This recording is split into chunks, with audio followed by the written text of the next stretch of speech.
अगर आप चाहते हैं शिवानगी फिल्म्स का वीडियो सबसे पहले आप तक पहुंचे, तो लाल बटन दबाकर हमारे चैनल को सब्सक्राइब करें और बेल आइकन दबाना ना भूलें। Vikram recording studio फरदच्चा।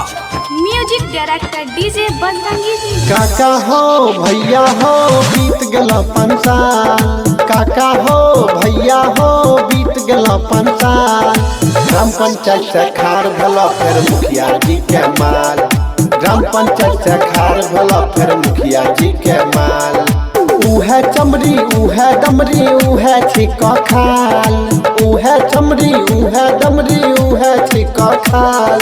Gram panchayat से खार भला फिर मुखिया जी के माल, ग्राम पंचायत से खार भला फिर मुखिया जी के माल।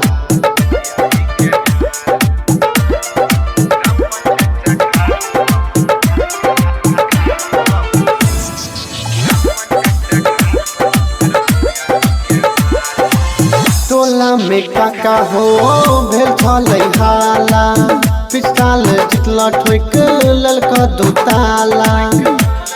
ओ काका टोला में काका हो भेल छलै हाला, पिछाल जितला ठोक ललका 2 ताला। पिछाल जितला ठोक ललका 2 ताला।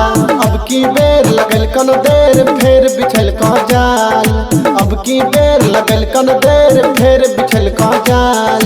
ग्राम पंचायत से खार भला फिर मुखिया जी के माल, ग्राम पंचायत से खार भला फिर मुखिया जी के माल।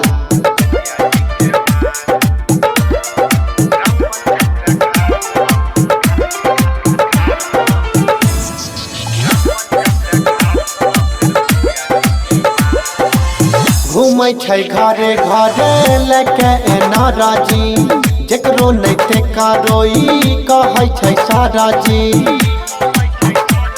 ओ काका घूमै छै घरे घरे लेके एना राजी, जेकरो नहीं टेका रोई कहै छै सारा जी, जेकरो नहीं टेका रोई कहै छै सारा जी।